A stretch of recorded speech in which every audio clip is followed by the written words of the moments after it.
Nah, tadi Mas Apri bilang baca Bible gimana? Agak goyang-goyang itu yang dimaksud goyang-goyang itu yang seperti apa? Ya kalau baca Bible itu sih ya kayak pemahaman kita itu kayak nggak logis gitu. Itu aja sih. Nggak logis. Nah, yang nggak logis yang di Perjanjian Lama atau di Perjanjian Baru? Atau semuanya? Justru perjanjian lama yang logis, perjanjian baru kagak. Gitu ya. Ini saya baru dengar nih. Orang Kristen nih bilang nih, ya.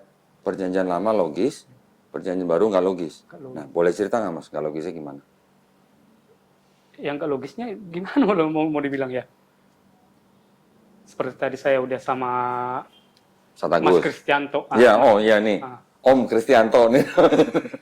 Mas Kristianto tadi kita Iya. udah cerita. Iya, iya. Memang nggak logisnya di situ. Di Roh Kudusnya gitu loh. Oh, Roh Kudusnya. Ya, Ya, ya.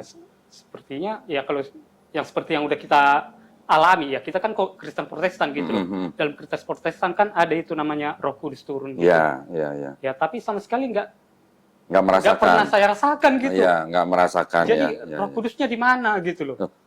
Tadi gerejanya apa? Kan karismatik. Iya, karismatik. GPDI kan? GPDI. Kan ada bahasa roh kan harusnya kan? Ya justru itu dia. Nggak pernah merasakan. Nggak pernah merasakan Oh, sama sekali. berarti nggak pernah dijamah Roh Kudus gitu ya? Ya nggak tahu ntar Roh Kudus ada atau gimana ya, kita nggak tahu sih. Iya, iya, iya. Yang penting yang saya tahu ya Iya, iya. biasa aja kagak. Tapi sampai saat ini, Mas Apri percaya bahwa Yesus itu Tuhan? Kalau itu masih gelembung 50% memang. Oh, 50%. Turun apa naik? Ya tadi Tadinya 100% turun jadi 50%, apa tadinya nggak jadi 50% naik gitu? ibarat timbangan rata sih. Oh, rata. Mau bilang, Rata maksudnya artinya dari dulu sebenarnya Mas Apri nggak percaya sepenuhnya bahwa Yesus itu Tuhan maksudnya. Atau gimana? kalau percaya ada 50%, terus 50%-nya lagi dia ya seperti ngayal gitu loh. Gimana mau dibilang ya? Ya, ya, ya, ya. Ya kita juga nggak ada niat untuk menyudutkan gitu. Iya, kan. iya, iya. Nggak ada niat untuk ini. Gini Mas Apri, gini ya. Kan di dalam memilih, memeluk dan menjalankan agama dan kepercayaan masing-masing, setiap orang, Mas Apri atau saya itu mempunyai hak yang dijamin oleh Undang-Undang Dasar 1945, pasal 28, pasal 29. Kita bebas, kita boleh memilih. Nah, dalam memilih itu kan kita boleh memikirkan ini masuk akal enggak, ini apa misalnya konyol enggak gitu. Kan boleh mikir begitu untuk diri kita pribadi gitu loh. Tapi kan bukan berarti kita menyerang keyakinan orang lain, kan gitu. Nah, kalau boleh saya tanya, Mas Apri, 50%-nya itu kenapa? Yang nggak percaya Yesus yang nggak percaya Yesus Tuhan sebesar 50% itu kenapa? Kalau dalam konsep ketuhanan sih, jangan dulu kita berbicara dengan konsep ketuhanan, kita berbicara dengan Alkitab dulu gitu. Iya, iya, iya. Kalau dalam Alkitab kan kita memang diajar mulai dari kecil nih. Saya kan udah belajar mengenai kasih gitu. Di dalam Alkitab ada yang bilang mengasihi musuh. Iya. Terus yang kedua, siapa yang mencaci maki kita, siapa yang mencela kita, bisa kita doakan supaya beroleh ya berubah kebaikan gitu kebaikan. Ya, ya, ya. Tapi kan justru nggak logis. Kalau menurut saya sendiri nggak logis. Nah, gitu. saya pengen denger nih, nggak logisnya kenapa? Gitu. Jadi gini, contoh gini. Ya. Langsung kita buat aja contohnya ya. Iya, iya. Masnya sendiri sama saya. Iya. Ya nggak mungkin dong, Mas sudah mencaci saya, mencaci saya, ibaratnya Mas sudah yang buruk-buruk lah dilakukan terhadap saya. Masih saja kita doakan Mas dengan hal yang bagus gitu loh. Oh, kan gitu. nggak masuk akal toh. Oh, gitu. Justru kalau dalam Al-Quran pernah saya baca itu konsep kisah itu yang bagus. Pernah baca Quran? Pernah. Wah, keren dong. Konsep kisah sudah habis baca Quran, sudah habis belum? Belum sih. Oh, belum. Masih 0,0% Oh, aja. 0,0% ya. Karena di kisah yang pernah saya baca sih, nyawa itu diganti dengan nyawa, tangan diganti dengan nyawa. Kan ada itu. Di perjanjian lama kan juga gitu. Kalau perjanjian lama. Mata diganti mata, gigi diganti gigi, kan gitu. Itulah masapanya. Saya ibaratnya berpikirnya itu, kok iya ya, kenapa nggak logis aja Bible ini gitu loh. Iya. Ya nggak logis loh. Gimana mau dibilang ya, susah sih. Nih, mohon maaf, mungkin saya potong ya. Kalau kita mendoakan orang yang mencaci maki kita, selama kita nggak disakiti secara fisik, secara kita nggak dipersekusi, mungkin masih bisa, Mas. Mungkin masih logis. Ya, contoh gini, Mas. Aku bilang dulu sama Mas. Kita mempunyai saudara perempuan. Diperkosa. meninggal. Nah, kalau itu kan sudah fisik. Ah. Nah, sudah fisik kan, itu yang nggak logis. Tapi kalau tadi mendoakan orang yang mencaci maki kita, kita doakan itu masih logis. Tapi kalau bilang kasihilah musuhmu, musuh ya, yang artinya sudah melibatkan kontak fisik, merugikan kita, menyakiti kita, terus kita tetap harus mengasihi orang itu, bahkan kita suruh mendoakan, nah itu yang nggak logis. Ya di situnya Seperti kita tadi Mas Sapri mau bilang kalau ada kita punya saudara perempuan diperkosa misalnya, dibunuh gitu. Apakah kita mau mendoakan yang membunuh saudara perempuan kita? nggak mungkin. Nah, itu yang nggak logis. Nah, itu saya setuju, Mas. Ya itu, ya maksud Gitu saya ya? juga kayak gitu tadi, Mas. Oh, oke, ya, ya.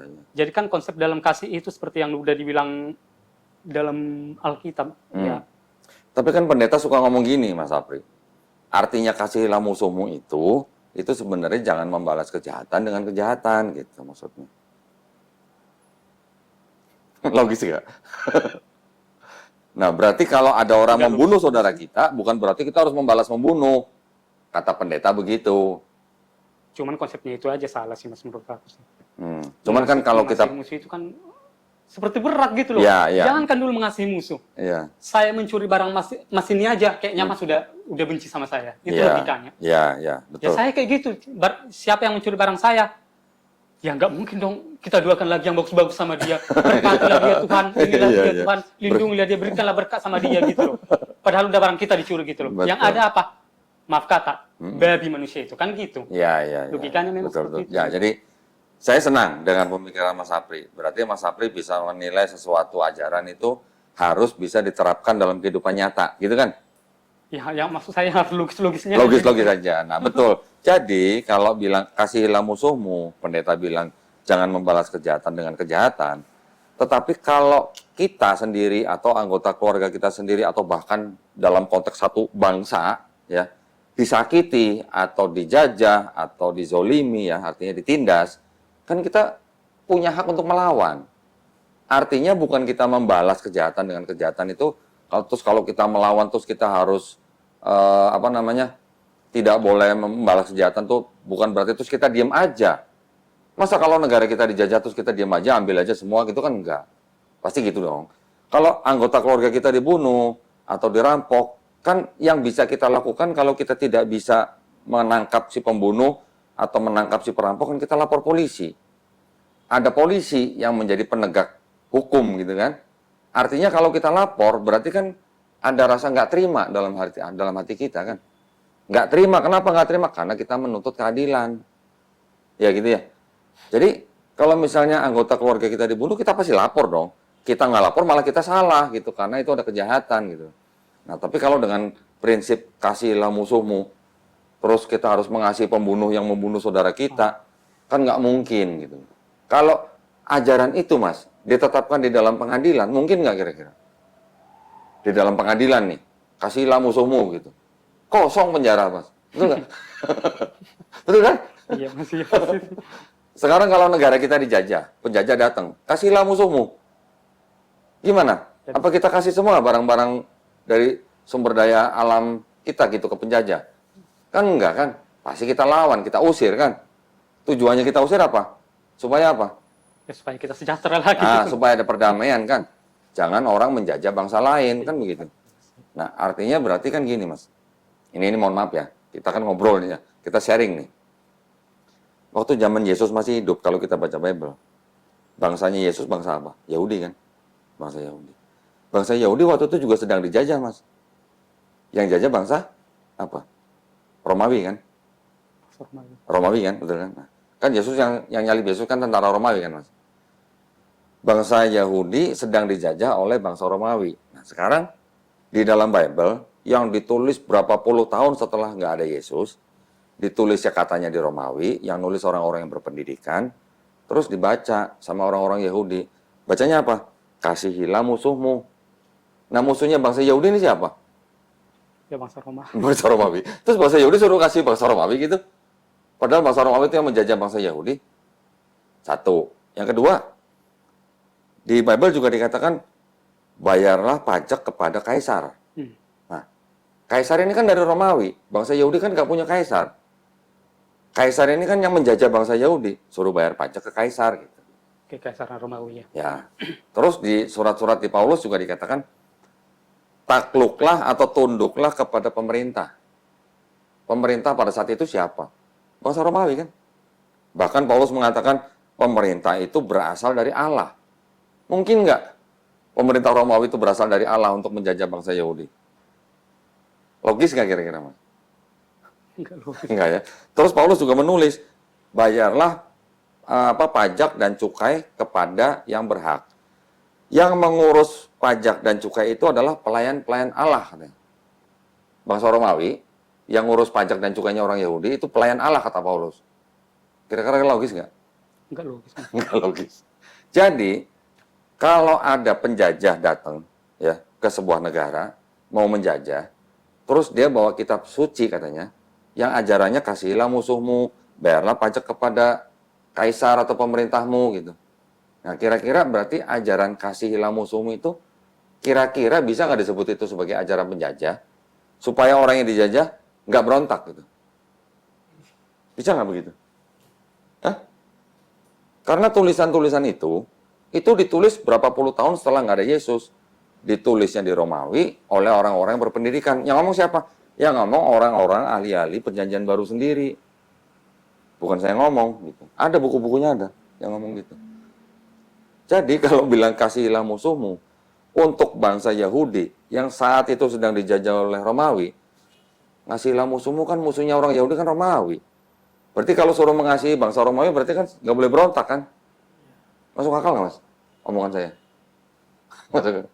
Bisa diterima sih. Bisa diterima. Ya, jadi itu salah satu ya. Tetapi gini, di dalam konteks beragama, terus konteks berbangsa, kita tidak boleh menjelek-jelekan ajaran agama orang lain. Itu adalah hak masing-masing. Iya. Ya, semuanya dilindungi. Tapi kalau Mas Apri sekarang sudah mulai merasa bahwa ajaran itu tidak logis untuk Mas Apri, nah monggo, tinggal dicari gitu. Silakan gitu. Nah, saya juga mau nanya nih sama Mas Apri ini. Mas Apri kan sudah baca Bible. Sudah baca perjanjian lama, tadi katanya logis. Sudah baca perjanjian baru, nggak logis gitu ya. Terus percaya Yesus Tuhannya tuh 50%, 50% gitu ya. Terus di dalam Bible, di PB itu kan diceritakan bahwa Yesus itu kan disalib untuk menebus dosa manusia. Iya. Betul. Masih percaya itu nggak, Mas? Kalau dalam konteksnya kematian ya, kematian sama kebangkitan itu ya bisa-bisa jadi terima gitu loh. Kematian dan kebangkitan. Tapi tujuan daripada kematian dan kebangkitan itu untuk menebus dosa manusia bisa diterima nggak? Kalau masalah itu bisa saja kita terima sih, Mas. Bisa diterima. Bisa saya terima. Nah, Ya masalahnya itu yang janggal itu justru hari kelahirannya gitu loh. oh hari kelahirannya, 25 Desember. 25 Desember. Ya, kenapa hari kelahiran? Kenapa? Semua orang Kristen merayakan hari Natal tanggal 25 Desember, tapi di dalam Alkitab itu nggak pernah ada tertulis Tuhan Yesus lahir tanggal 25. Iya benar. Ya benar ya, memang nggak ada gitu 25 Desember. Jadi yang dirayakan itu apa? Sedangkan yang dalam Alkitab aja nggak ada gitu loh. Ya betul. Ya makanya saya bilang kita ambil sebuah agama gitu loh, ya atau satu agama gitu loh, yang logis saja gitu. Ya. Kalau menurut aku itu nggak logis sama sekali. Ya. Mulai dari kejadian sampai keluaran itu apalagi perjanjian lama terus Matius sampai Wahyu itu nggak ada, itu 25 Desember lahir Tuhan Yesus. Iya, betul. Udah saya baca toh nggak ada. Ini Mas tahu nih berarti. Berarti Mas tahu nih berarti nggak ada 25 Desember di Bible, ya kan? Ceritanya agak panjang, Mas. Kenapa kok 25 Desember dipakai sebagai hari kelahiran Yesus? Ceritanya mungkin agak panjang. Tapi singkatnya, tanggal 25 Desember itu adalah hari raya kelahiran Dewa Matahari di Romawi. Di Romawi ya, kira-kira di abad 3-4 lah. Itu akhirnya dipakai menjadi hari rayanya kelahiran Yesus karena pengaruh Kaisar Romawi. Pada waktu awal-awal Kristen menjadi agama resmi Romawi. Jadi, yang tadinya orang-orang Romawi itu menyembah Dewa Mitra sebagai Dewa Matahari, yang dirayakan hari lahirnya tanggal 25 Desember, itu diganti, Mas, dengan tanggal lahirnya Yesus. Karena Kristennya mau dijadikan agama resmi Romawi gitu. Makanya orang-orang Romawi yang tadinya kalau 25 Desember itu berpesta pora, merayakan hari lahirnya Dewa Mitra, diganti dengan Yesus. Berontak dong. Tapi Kaisar bilang, oh nggak apa-apa, kamu masih tetap boleh pesta kok. Gitu. Ini cuman ganti aja, cuman ganti yang disembah gitu. Kalau tadinya Dewa Mitra, ini sekarang jadi Yesus gitu. Makanya kalau Mas April lihat foto-foto Yesus atau gambar Yesus, sering lihat nggak kalau di belakang Yesus kepalanya tuh ada lingkaran sinar? Ada di belakang. Ada, pernah lihat? Kebanyakan di Katolik, kalau di Protestan mungkin nggak banyak. Protestan juga ada sih. Ada juga. Nah, kenapa ada lingkaran seperti kayak lingkaran matahari di belakang kepala Yesus? Itulah Dewi Matahari itu gitu. Gitu. Iya, ya kita juga sharing aja Mas gitu loh. Iya. Saya juga biar biar tahu juga gitu. Iya. Nanti gini Mas, omongan saya, nanti Mas boleh cek di Google, nanti Mas boleh cek di buku-buku apa. Saya juga punya buku-bukunya nih. Semuanya ada di sini. Jadi saya ngomong ini berdasarkan apa yang ada di buku gitu. Ya. Jadi kalau kita melihat kenapa Yesus di belakang ada kayak lingkaran sinar, yaitu menunjukkan bahwa itulah penggantinya Dewa Mitra. Kalau yang tadinya Dewa Matahari, ini disebutnya sebagai anak Tuhan. Gitu. Nah, orang-orang Romawi, orang Yunani, itu kan memang mereka sudah terbiasa dengan menyembah dewa-dewa. Ya kan Mas ya? Di dalam Yunani juga ada tuh yang namanya dewa paling tinggi, namanya siapa? Dewa Zeus namanya. Dewa Zeus menghamili perempuan muda bernama Danai dalam bentuk hujan emas. Akhirnya perempuan ini punya anak namanya Perseus gitu. Jadi Perseus ini 50% manusia, 50% dewa gitu. Yesus di abad keempat, di abad kelima, ya di Konsili Kalsedon tahun 451 Masehi, ditetapkan Yesus punya sifat 100% manusia, 100% Tuhan. Jadi bedanya Yesus sama Perseus apa? Hampir sama kan? Kenapa? Kok bisa mirip-mirip gitu? Ada Perseus, ada Yesus. Belum lagi nanti ada Hercules gitu. Nah, sedangkan agama Kristen ini pada abad itu, abad keempat, itu sedang mau dijadikan agama resminya bangsa Romawi. Jadi, Kaisar Konstantin waktu itu ingin menjadikan atau ingin mengkristenkan orang-orang pagan yang ada di Romawi. Tetapi yang terjadi adalah apa? Konsepnya akhirnya bercampur gitu. Konsep pagan dengan konsep Kristen gitu. Jadi makanya di dalam Kristen sekarang banyak sekali ritual-ritual atau bahkan ibadah mereka itu banyak sekali dipengaruhi oleh budaya pagan. Contoh misalnya Mas, setiap bulan dulu perjamuan kudus kan, dikasih apa? Daging, roti tapi daging. Roti dan anggur, ya kan? Lambang daripada darah dan tubuh Kristus. Yesus. Dibilangnya apa? Ingatlah akan aku, gitu kan? Barang siapa makan tubuh dan minum darahku, dia akan beroleh hidup yang kekal. Kan gitu kan? Yohanes 6 ayat 51 sampai 54. Di Mesir udah ada tuh Mas, ribuan tahun sebelumnya. Dewa Osiris. Tubuh dan darah Dewa Osiris dilambangkan dengan roti dan anggur. Barang siapa makan tubuh dan darah Osiris yang dilambangkan dengan roti dan anggur akan peroleh hidup yang kekal. Kok mirip ya? Saya banyak nih Mas bukunya nih. Yang menceritakan kesamaan-kesamaan antara penganut pagan dengan Kristen. Banyak. Itu di daerah-daerah situ Mas. Di daerah Sumeria, Babilonia, Sumeria, Babilonia atau Mesopotamia, Persia, India, Mesir, Eropa, bahkan Eropa Utara. Rata-rata ribuan tahun sebelum ada Yesus, itu sudah ada penyembahan kepada Tuhan yang disebut dengan triad. Triad itu artinya 3 tapi 1 gitu Mas. Itu sudah banyak. Jadi pada waktu Kristen timbul, akhirnya yang tadinya disebutnya Bapa, kemudian Anak, akhirnya dicari satu lagi sosok atau pribadi. Siapa? Roh Kudus. Abad pertama sampai abad ketiga, belum ada keputusan Roh Kudus itu Tuhan. Baru di abad keempat Roh Kudus ditetapkan sebagai Tuhan. Atau dipahami sebagai Tuhan. 3 juga, 3 tapi 1. 1 tapi 3 gitu. Apa bedanya dengan triad-triad yang di daerah situ? Dengan dewa-dewanya gitu. Di India ada Trimurti kan? Nah, di Babilonia ada Namrus, Tamrus, Semiramis. Nanti di apa namanya Sumeria ada siapa? Mitra dan segala macam gitulah. Di Persia ada Mitra. Jadi memang gimana ya? Memang itu sudah menjadi kebiasaan dan sudah menjadi kepercayaan orang-orang zaman dulu di sekitar daerah itu yang menyembah Tuhan yang terlihat. 3 tapi 1 sampai 3 gitu.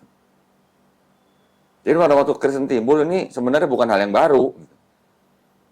Ini hal yang meneruskan kepercayaan lama gitu sebenarnya. Cuman dengan tokoh-tokoh yang berbeda gitu. Ibaratnya budayanya ini duplikat gitu. Iya. Kan bisa dibilang duplikat lah ini. Iya. Di Trimurti ada siapa? Ada Brahma, Wisnu, Siva gitu kan. Nanti di Babilonia ada Namrus, Tamrus, Semiramis. Nanti di Mesir ada Osiris, Isis, Ra. Nanti di Eropa ada Dewi Madonna yang melambangkan dengan 3 muka gitu. Semua gitu mas, semuanya 3. Nah, jadi bukan hal yang baru gitu buat Kristen timbul dengan pola yang sama gitu. Nah, terus kok ajarannya kasihilah musuhmu gitu. Bayarlah pajak kepada pemerintahmu gitu. Tunduklah kepada pemerintahmu. Kalau pemerintah kita yang resmi, kita yang pilih, benar ya, wajar ya. Tapi kalau pemerintahnya penjajah gimana? Kita suruh tunduk sama penjajah gitu, nggak boleh berontak gitu, nggak boleh ngusir gitu. Kan enggak gitu ya. Datang itu ke Indonesia mas ajaran dibawa oleh Belanda kan. Belanda datang, bawa kapal, bawa meriam, bawa bedil, sambil bawa misionaris. Misionarisnya bilang sama penduduk-penduduk, kasihilah musuhmu gitu. Nah, saya punya nih mas, Bible nih. Ini namanya apa? The Negro Bible. Bible untuk orang Negro. Siapa Negro yang di sini maksudnya? Orang-orang kulit hitam yang menjadi budak di Amerika Latin di akhir abad ke-19.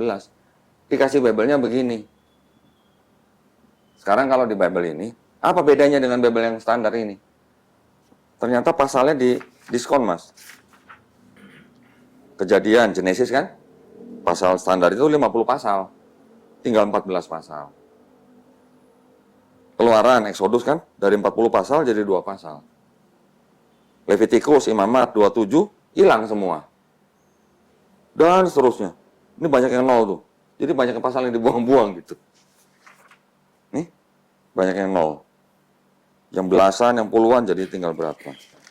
Berapa persen tuh? Ada yang tinggal 15%, ada yang tinggal 50%, ada yang 0%. Tujuannya apa? Begini. Kenapa kok kalau kitab suci kok ayatnya bisa dibongkar pasang gitu? Tujuannya apa? Supaya negronya nggak berontak, budaknya nggak berontak.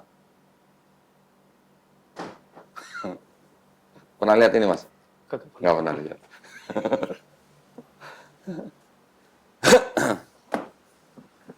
Belum lagi ada ini mas. Apal nggak dengan warnanya? LGBT. LGBT. Kok tahu sih? Ya memang itu kan lambangnya itu. Iya lambangnya. Ini tulisannya apa nih mas? Gitu. Jadi Bible buat siapa? Untuk para gay. Untuk para gay. Ini pernah dengar King James Version? King James Bible pernah dengar? Belum pernah. Nggak pernah ya? Oke. Nggak tahu mungkin ya. Jadi tergantung untuk siapa gitu Bible itu. Bisa dibongkar pasang gitu. Pasalnya dan ayatnya. Gitu. Nah, alhamdulillah Mas Apri datang ke sini nih. Saya yakin itu bukan kebetulan Mas. Kalau Mas Apri semalam menghubungi saya lewat WA, terus ada janjian dijemput sama Ustadz Agus, bisa datang sini ketemu saya, itu bukan kebetulan. Pasti ada yang ngatur. Ya.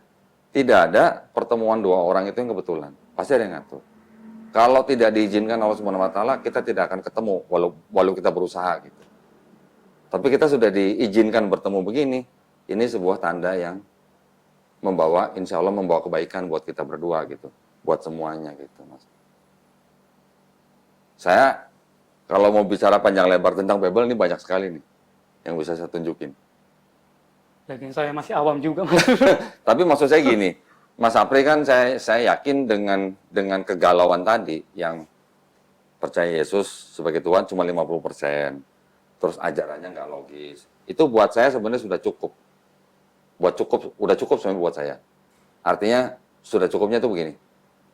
Saya tidak perlu lagi menunjukkan ke Mas Apri ada ayat-ayat yang tidak asli dalam Bible kan? Tahu nggak di dalam Bible ada ayat tidak asli? Belum pernah. Belum pernah dengar? Atau mau baca sekali-sekali ya? Sekali aja biar tahu gitu ya. Jadi biar jangan disangka saya nanti mengada-ngada gitu. Nah, ini pegang Mas. Pegang aja. Ini kitab suci apa? Katolik. Katolik. Nih, bukan di sini. Ini apa? Tidak untuk diperdagangkan. Terus ini dari mana nih? 2009 kan ya? Ini untuk dipersembahkan oleh siapa? Kepada umat Katolik. Oleh? Direktur Jenderal Bimbingan Masyarakat Katolik Departemen Agama Republik Indonesia. Resmi nggak? Resmi dong. Departemen. Cuma tidak untuk diperdagangkan kan? Nah, saya kasih lihat ada ayat begini Mas. Pegang. Nah, Mas baca nih di sini nih. 1 Yohanes pasal 5 ayat 7. Ini 7 nih. Nah, ini 7. Sampai ayat 8. Coba tolong dibaca Mas. 1 Yohanes pasal 5 ayat 7. 7. Nah, ini kan 7 nih. Nah, dari ayat 7 dibaca sampai ayat 8. Sebab ada 3 yang memberi kesaksian di dalam surga, Bapa, Firman, dan Roh Kudus, dan ketiganya adalah satu. Dan ada 3 yang memberi kesaksian di bumi, roh dan air dan darah, dan ketiganya adalah satu. Pernah baca kan pasti? Di Bible-nya Mas Abe pernah baca dong? Pernah sih, pernah. Pernah kan? Kan ada Bapa, ada Firman, ada Roh Kudus, dan ketiganya adalah satu, ya kan? Itu kan dianggapnya sebagai bukti bahwa di dalam Bible itu ada ajaran Trinitas, gitu kan? Iya, konsepnya Trinitas. Ada Bapa, Firman, dan Roh Kudus, gitu. Dan ketiganya satu. Itulah satu-satunya bukti di dalam Bible bahwa ada ajaran Trinitas, kan gitu? Nah, ini ada catatannya nih Mas di bawah nih. Ayat 7 sampai 8, coba dibaca. Sampai sini. Di dalam surga, di bumi. Nah, Bagian dibaca. ayat ini tidak terdapat dalam naskah-naskah Yunani yang paling tua, dan tidak pula dalam terjemahan-terjemahan kuno, bahkan tidak dalam naskah-naskah paling baik dari Vulgata. Bagian ini kiranya aslinya sebuah catatan di pinggir halaman salah satu naskah terjemahan Latin yang kemudian disisipkan ke dalam naskah-naskah oleh penyalin, dan akhirnya bahkan disisipkan ke dalam beberapa naskah Yunani. Karenanya bagian ini pasti tidak asli. Nah, kok bisa ayat tidak asli? Pernah lihat nggak Bible ada catatan kakinya seperti ini? Bible catatan kaki sih nggak pernah sih Mas. Nggak pernah. Mungkin karena beda ya. Ini Beda, ini jauh lebih tebel. untuk Katolik atau memang ada ayat kakinya, tapi dia ayat kaki itu cuma Yohanes ini, ayat ini. Oh ya, ini, itu referen. Itu namanya ayat silang namanya Mas. Nah, tapi kalau ini ada catatan kakinya, ada catatannya. Ayat ini asalnya apa, dari apa, jadi apa gitu. Dan ini baru salah satu Mas. Masih ada lagi yang lain. Jadi Bible ini mengakui bahwa ada ayat yang tidak asli. Tidak asli itu artinya apa? Tadinya sebuah catatan, kemudian dijadikan menjadi ayat, disisipkan gitu kan. Kalau tidak asli artinya apa? Ada yang tambah, ada yang dikurang-kurangi, itu tidak asli. Nah, kalau tidak asli kata lainnya apa? Apa? Kata lainnya apa kalau tidak asli? Ya tidak resmi gitu. Tidak resmi ya. Nah gitu. Dan ini baru salah satu Mas. Masih banyak yang begitu di sini. Ini dari sumber mereka loh ya, bukan dari Quran loh, bukan dari asumsi saya loh. Kira-kira kalau menurut Mas Apri, kalau sebuah kitab yang disebut kitab suci, ada ayat yang tidak asli, atau sisipan, atau tambahan gitu. Menurut Mas Apri itu bisa nggak disebut sebagai kitab suci? Nggak bisa Mas. Nggak bisa. Karena memang dalam Alkitab juga pernah saya baca juga. Bagi siapa yang menambah-nambahi, itu di kitab Wahyu ya, bagi siapa yang menambah-nambahi atau mengurang-urangi, ya diterima akibatnya gitu. Nah, iya. Gimana dong? Tapi gini ya, pandangan saya ya terhadap Bible ya. Di dalam Bible masih ada firman-firman Tuhan ya. Sisa-sisanya masih ada Mas. Ya, di perjanjian lama terutama kan. Di Perjanjian Lama kan Nabi Musa mengatakan apa? Shema Israel. Ya. Dengarlah hai bangsa Israel. Tuhan Allah kita, Tuhan itu Esa. Betul kan? Pernah dengar kan? Pernah. Ulangan 6 ayat 4. Adonai Elohenu, Adonai Ehad, gitu kan? Terus kemudian di Perjanjian Baru, Yesus juga ditanya sama orang-orang Yahudi kan, imam-imam Yahudi. Apa hukum yang terutama, gitu kan? Yesus jawabnya apa? Sama dengan kalimatnya Nabi Musa. Sama kan? Dengarlah hai Israel, Tuhan Allah, Tuhan itu Esa gitu. Sama, dalam bahasa Ibrani sama. Itu ada di Markus 12:29. Jadi masih ada kesamaan gitu, Mas. Tetapi di luar daripada itu, juga banyak ajaran-ajaran yang kok tadi Mas Apri bilang gak logis gitu. Ya kan? Nah, karena apa? Karena yang menulis itu nggak tahu siapa gitu, Mas. Terutama yang Matius, Markus, Lukas, Yohanes ya. Kalau yang Paulus, ada berapa surat kan? Kira-kira 14 surat. Ternyata separuhnya juga bukan Paulus sendiri yang nulis. Ini saya ada nih buku-bukunya nih, yang bilang begitu. Yang nulis ternyata adalah pengikut-pengikut Paulus yang mengikuti pemikiran Paulus. Kenapa bisa disimpulkan bahwa bukan Paulus yang menulis? Yang nulis ini ahli-ahli Perjanjian Baru semua loh, Mas. Ya, karena memang gaya bahasanya beda, perbendaharaan katanya beda, tata bahasanya beda gitu. Jadi dipastikan ini bukan Paulus gitu. Mereka kan meneliti manuskrip-manuskrip yang zaman dulu kan, naskah-naskah zaman dulu kan.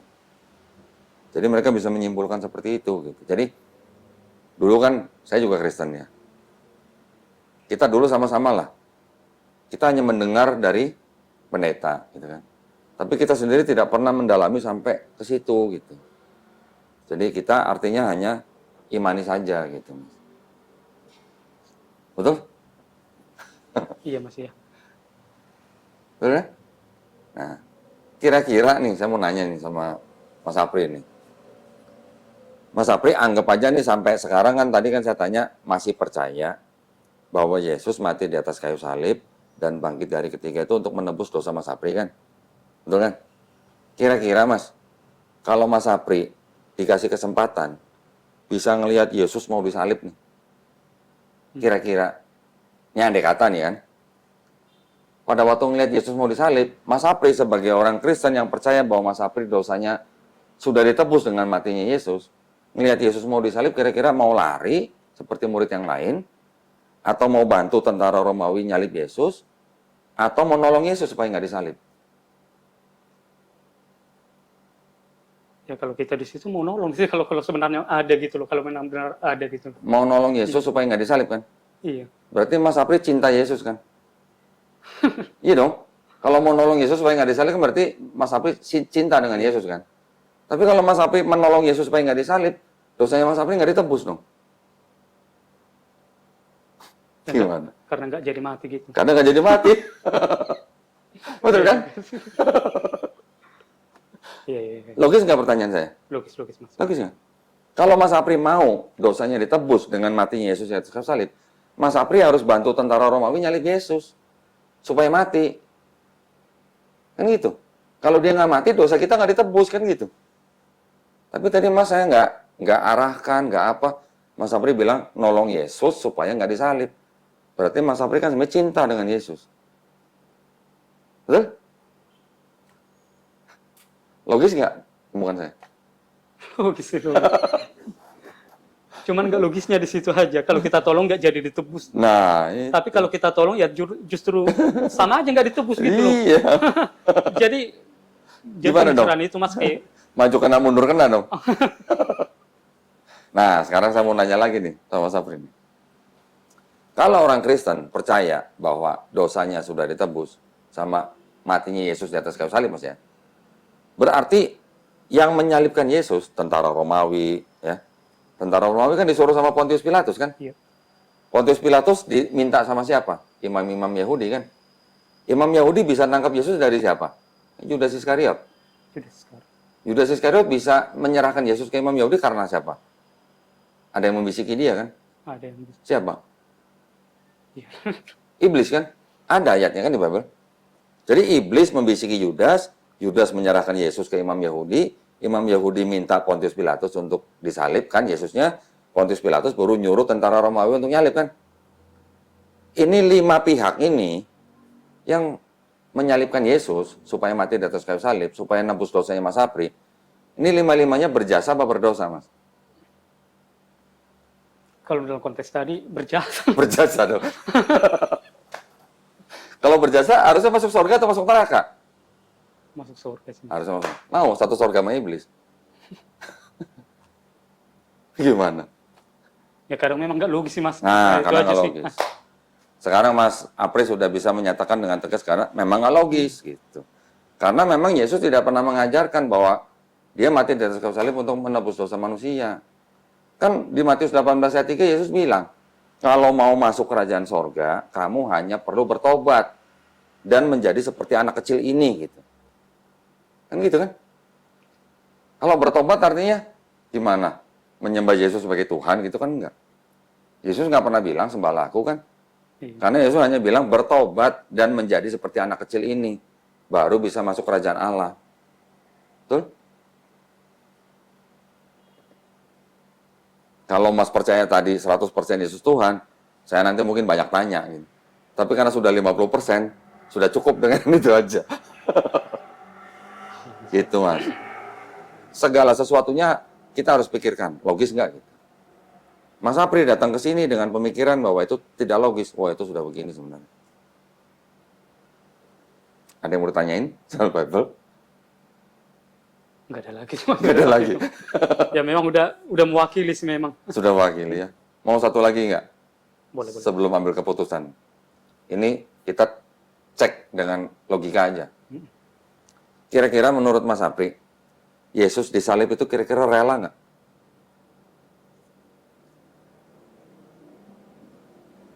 Pertama, dia pernah nyuruh murid-murid jual jubah, beli pedang. Betul kan? Kira-kira buat apa itu pedang? Waktu mau ditangkap nih. Supaya ada perlawanan. Perlawanan. Kalau supaya ada perlawanan berarti rela nggak dia disalib? Sama sekali tidak. Tidak. Sama sekali tidak. Iya kan? Nggak rela enggak. Kemudian dia larinya kemana? Ke Taman Getsemani kan? Enggak semangat. Taman Getsemani. Ngapain di Taman Getsemani? Semalam-malaman apa? Berdoa. Berdoa di Taman Getsemani Berdoa kepada siapa? kepada Allah Bapa. Kepada Allah Bapa. Nah katanya Yesus Tuhan, kok berdoa sama Allah Bapa? Itu dia lagi. Itu dia lagi. Karena memang dalam Yohanes 3:16 juga ada dibilang kayak gitu. Iya, iya. Karena begitu besar kasih Allah akan dunia ini sehingga ia telah mengaruniakan anaknya Iya, gitu loh. iya. Jadi ibaratnya gitu, dia dan anaknya kan udah 2. Iya. Jadi yang Allah itu mana gitu. Nah, terus mau dijadikan satu kan? Belum lagi ada Roh Kudus kan? Nah, ini kedua ya tadi ya di Taman Getsemani. Artinya dia berdoa kepada Tuhan, Tuhannya dia. Berarti apa namanya? Dia kan apa? Minta tolong. Berarti Kan dia minta tolongnya gini. Jikalau bisa, lalukanlah cawan ini daripadaku. Pernah dengar kan? Jikalau bisa, lalukanlah cawan ini daripadaku. Itu artinya rela nggak disalib? enggak rela. Nggak rela. Walaupun pada akhirnya dia bilang, tetapi bukan kehendakku yang terjadi, tapi kehendakmu yang terjadi. Itu berarti kan artinya Yesus pasrah. Betul ya? Terus kemudian dia ketakutan malam itu di Taman Getsemani. Di Lukas disebutkan bahwa keringatnya seperti titik-titik darah. Berarti kalau dia ketakutan, dia rela nggak disalib, Mas? Enggak rela. Nggak rela. Ya kan? Terus pada waktu dia ditangkap, terus dia diadili di depan imam besar, penjaga imam besar menampar dia. Dia bilang, saya salah apa? Kok ditampar gitu? Kalau saya salah, tolong tunjukkan gitu. Lah kan Yesus ngajarin muridnya apa? Ditampar pipi kanan, kasih pipi kiri. Lah kok giliran dia ditampar sendiri, kok dia protes? Logis nggak? Berarti itu artinya Yesus rela nggak disalib? Enggak rela. Tidak rela.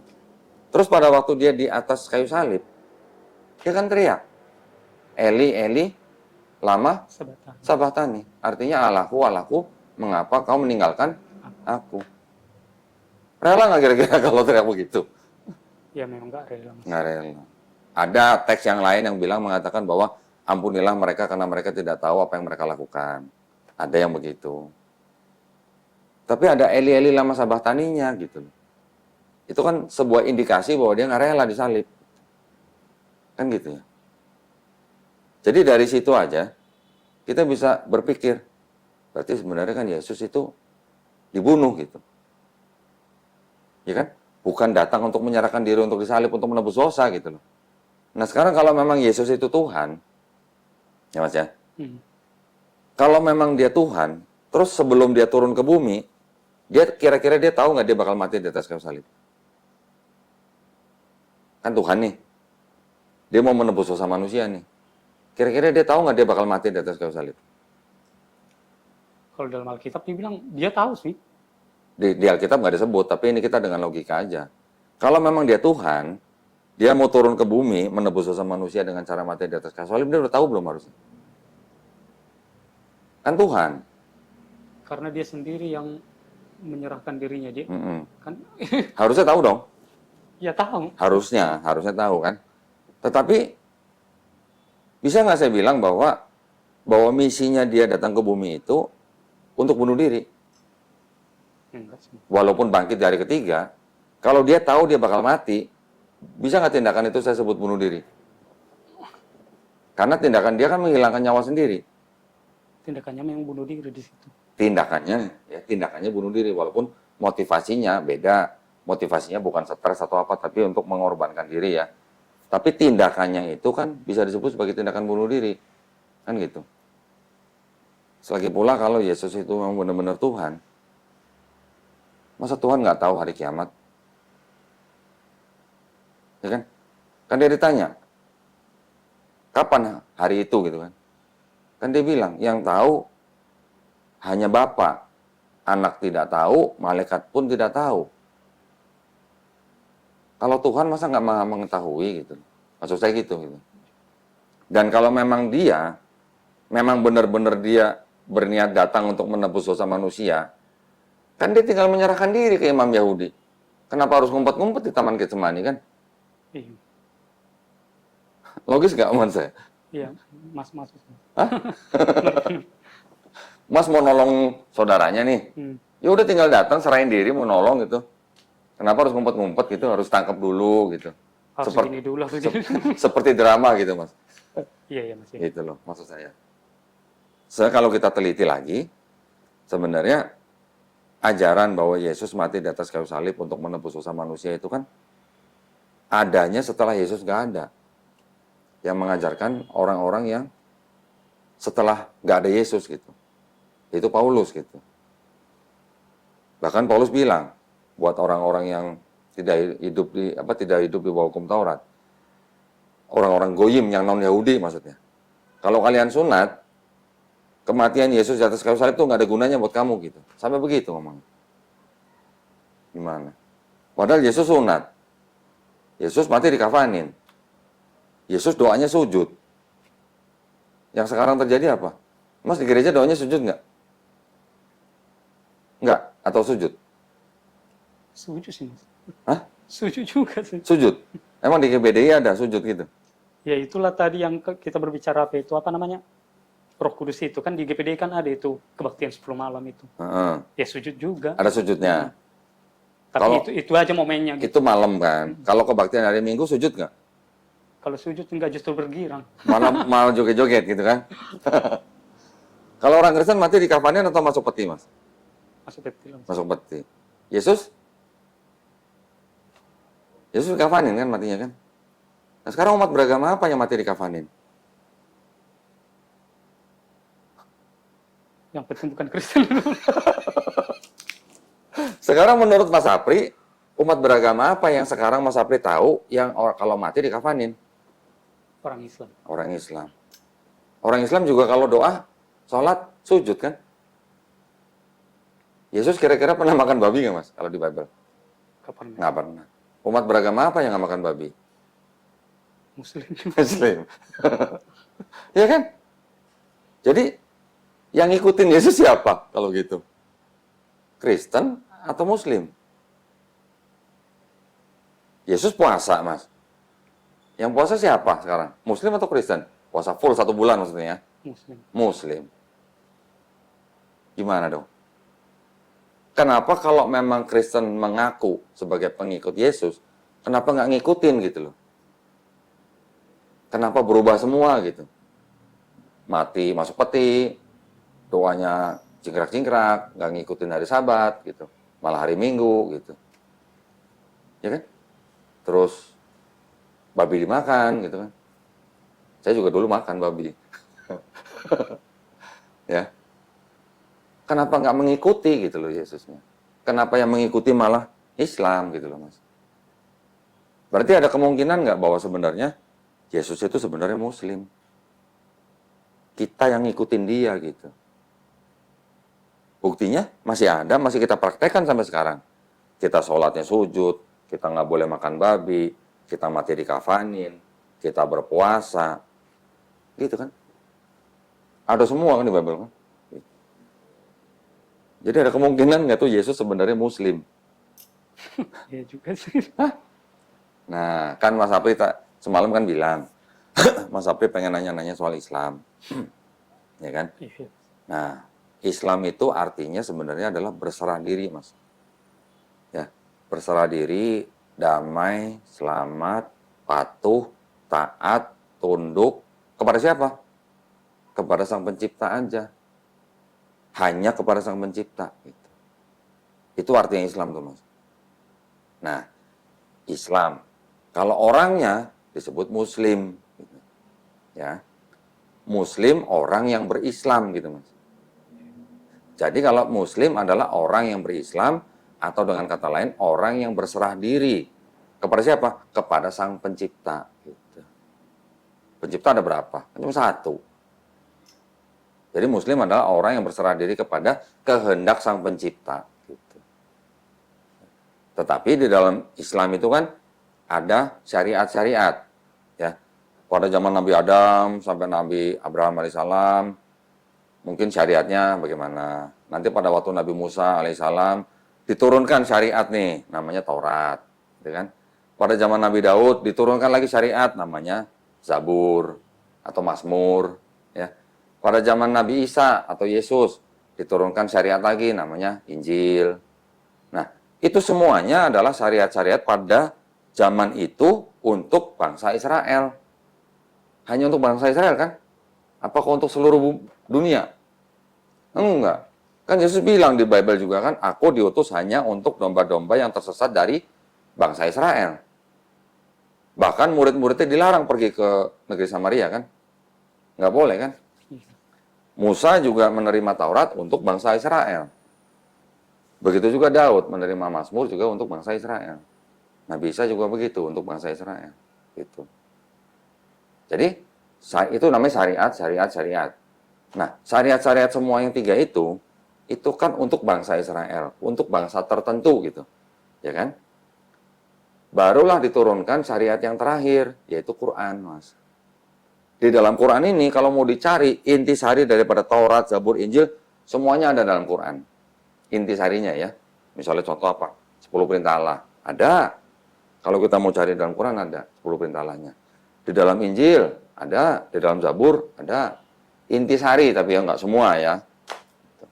Jadi Quran ini bukan Taurat, Zabur, Injil jadiin satu ditambah menjadi Quran, bukan. Tapi intisari ada di dalam Quran ditambah dengan syariat yang baru gitu mas. Tapi kalau kita perhatiin mas, ya. Nabi Musa pada waktu mau masuk kemah perjanjian, dia membasuh kakinya, membasuh tangannya. Membasuh, artinya apa? Cuci kan? Kalau orang Islam sebutnya apa? Wudhu. Orang Islam yang berwudhu, mau ke masjid atau mau ke sholat. Syariat, ini juga syariat. Ada kesamaan gitu mas. Ya.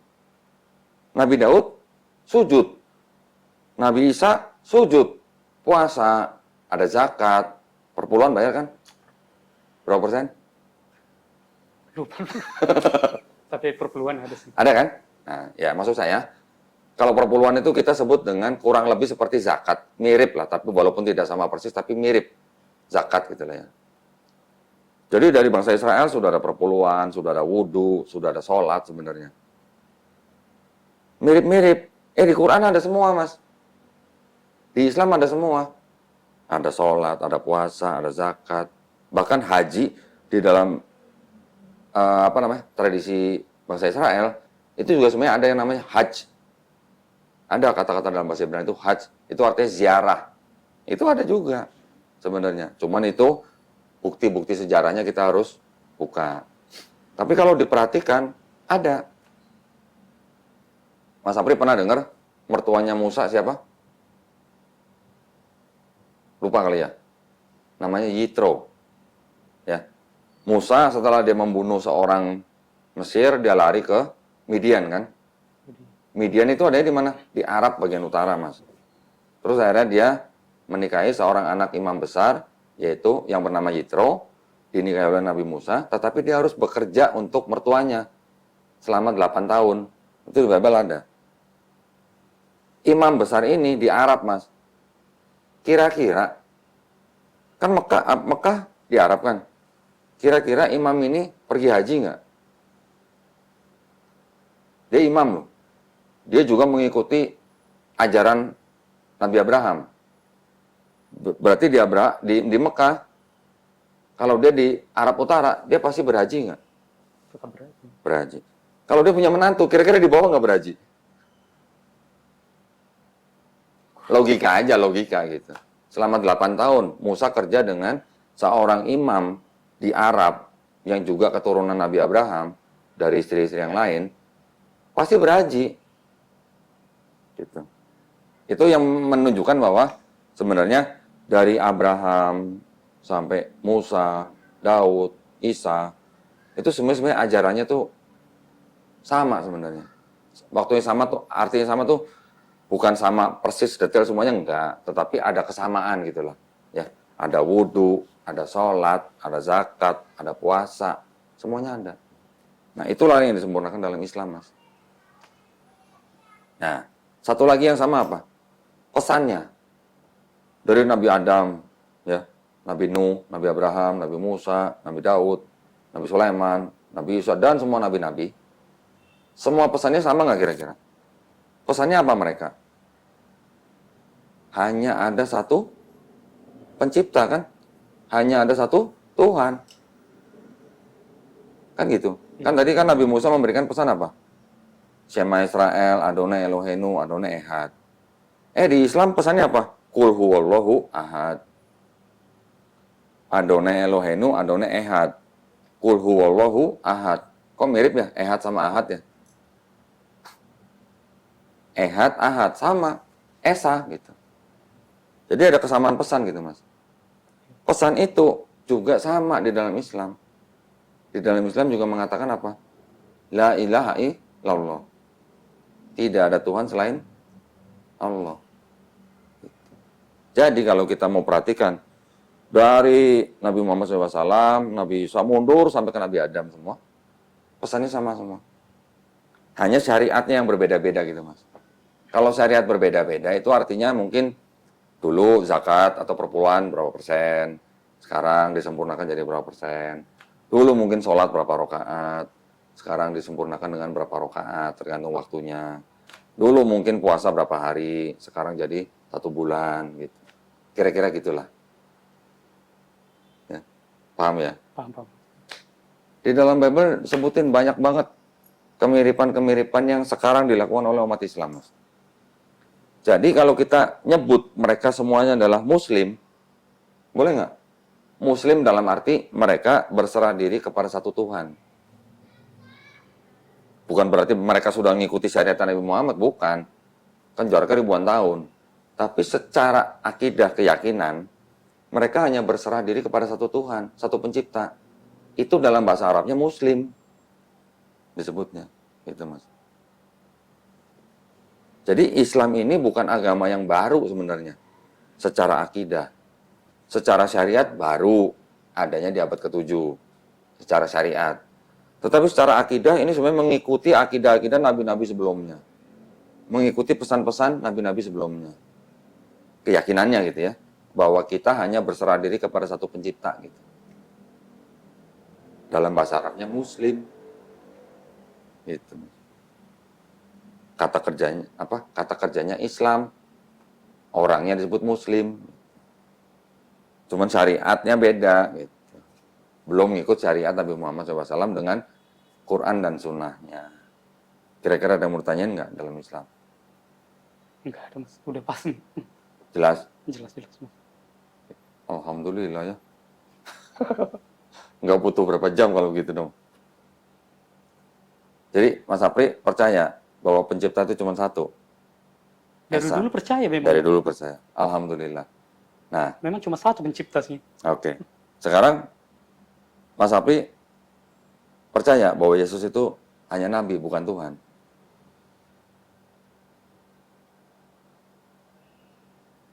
Kalau belum yakin, kita diskusi lagi. Kenapa Yesus bukan Tuhan gitu. Kan dari penjelasan tadi udah pas Mas. Sudah pas. Jadi percaya bahwa Yesus itu cuma nabi, bukan Tuhan. Saya kasih ayatnya ya. Saya kasih ayatnya ya. Kita buka Bible.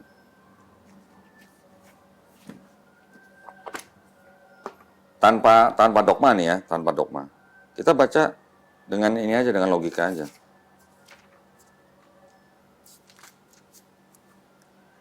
Ayat 3, Mas. Yohanes 17 ayat 3. Dibaca aja, Pak. Inilah hidup yang kekal, yaitu bahwa mereka mengenal Engkau satu-satunya Allah yang benar dan mengenal Yesus Kristus yang telah Engkau utus. Hidup kekal artinya apa, Mas? Selama-lamanya. Akhirat kan? Satu-satunya Allah yang benar. Itu siapa? Maksudnya Engkau itu siapa?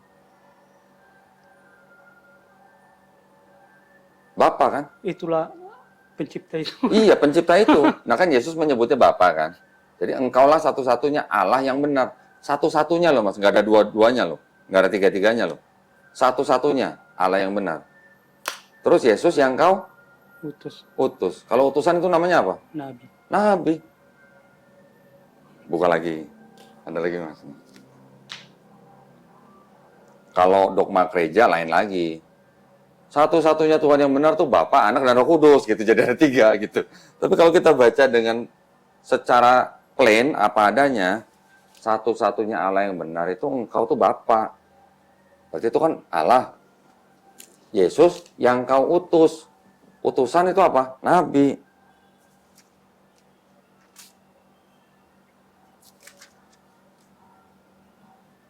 Ayat 16 Mas.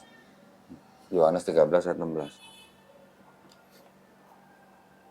Sesungguhnya aku berkata kepadamu, seorang hamba tidaklah lebih tinggi daripada tuannya, ataupun seorang utusan daripada orang yang mengutusnya. Nah, artinya apa? Perlu tafsir? Berarti Yesus nggak lebih dari sang pencipta itu aja sih. Ya udah kan, simpel kan? Simpel nggak? Simpel sih Mas. Ya. Saya kasih lagi. Kira-kira kalau Yesus Tuhan, kalau Tuhan, kira-kira punya Tuhan nggak?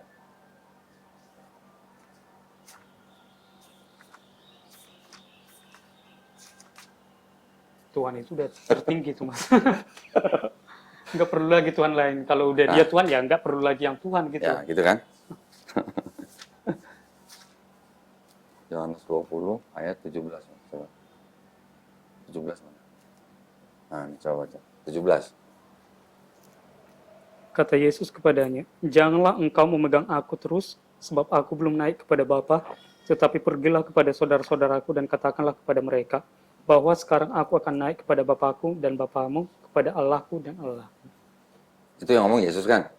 Kepada Maria Magdalena. Yesus bilang apa? Beritahukan kepada mereka, aku akan pergi kepada siapa? Bapakku dan Bapamu. Bapamu ini maksudnya saudara-saudaranya gitu kan? Berarti Yesus punya Bapa yang sama nggak dengan saudara-saudara dia? Bapaknya sama dong. Terus Allahku dan Allahmu. Berarti Yesus punya Allah yang sama nggak sama saudara-saudaranya? Artinya kalau Allahku apa? Tuhannya Yesus bukan? Ya? Allah gitu. Iya, Allahku. Kan pakai ku tuh kan? Ada kunya kan? Iya. Berarti apa? Berarti Yesus punya Allah gitu? Punya lah dia. Kalau dari sini. Nah kalau dari sini ya. Nah terus kalau Yesus Tuhan, Tuhan punya Tuhan gitu.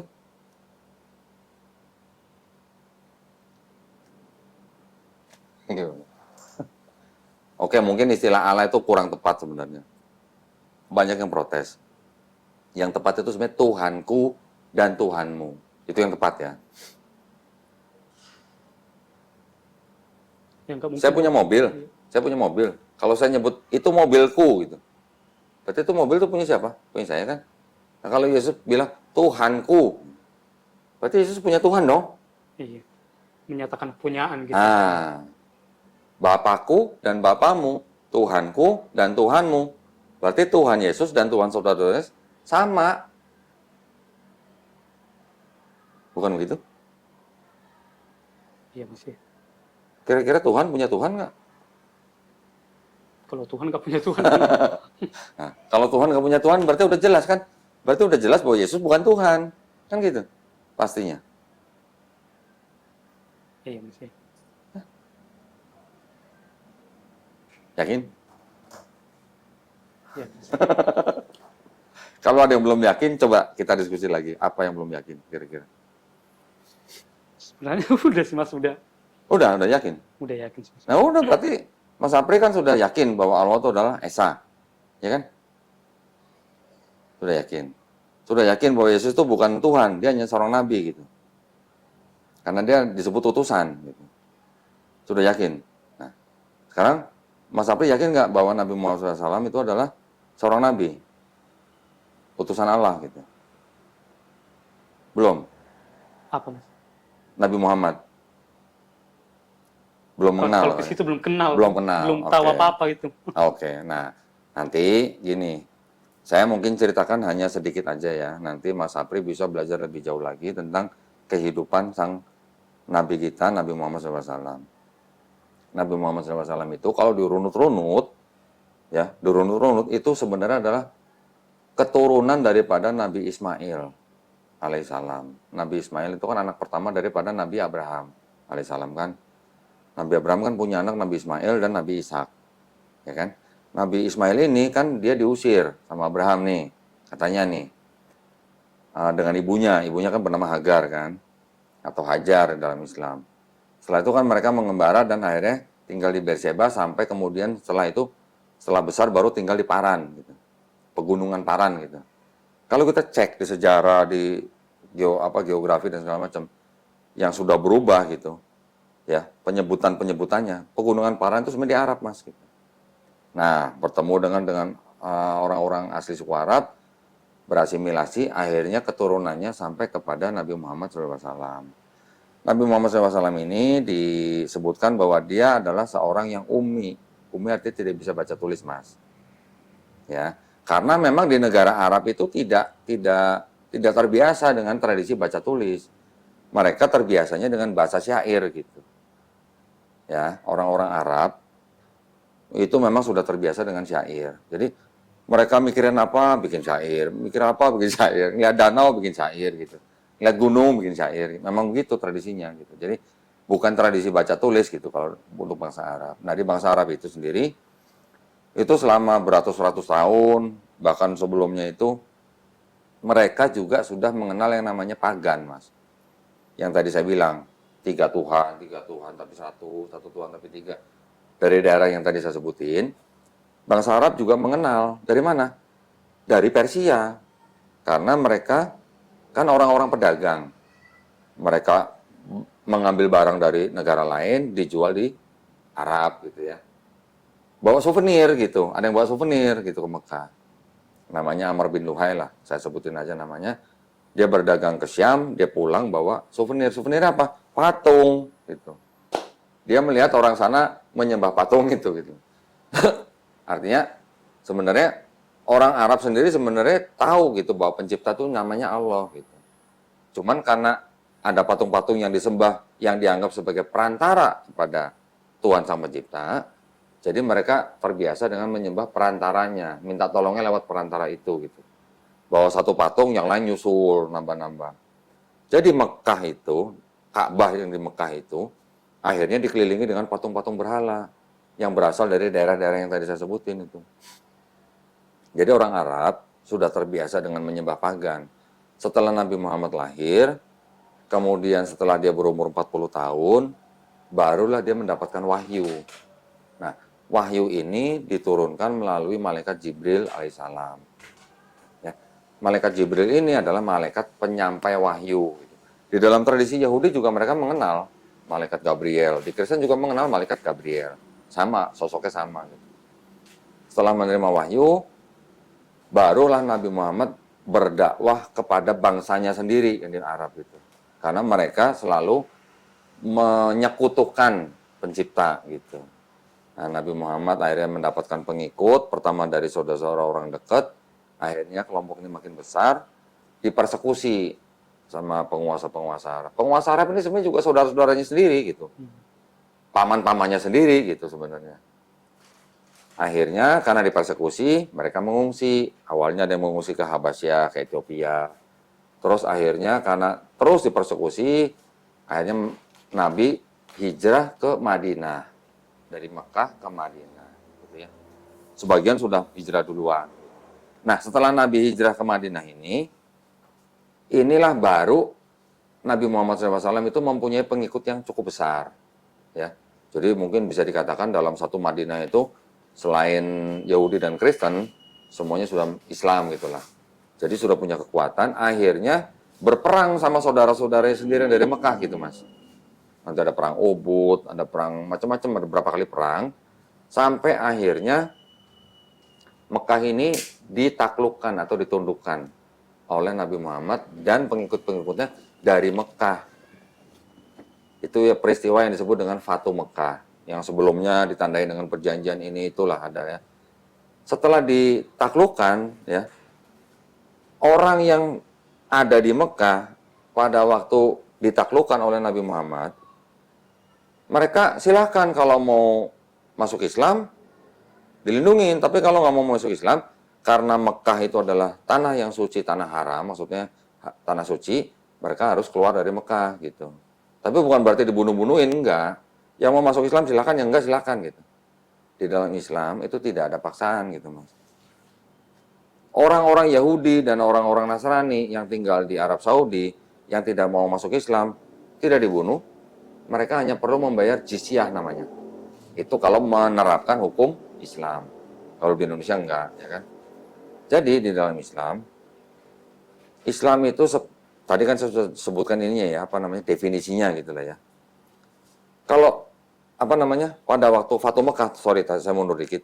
Setelah ditaklukkan, patung-patung berhala yang tadinya mengelilingi Ka'bah itu, yang jumlahnya kurang lebih 360, itu semua dihancurkan. Jadi ajakan daripada Nabi Muhammad SAW itu apa? Hanya untuk kembali menyembah kepada satu pencipta. Gitu. Siapa? Allah Subhanahu Wa Taala.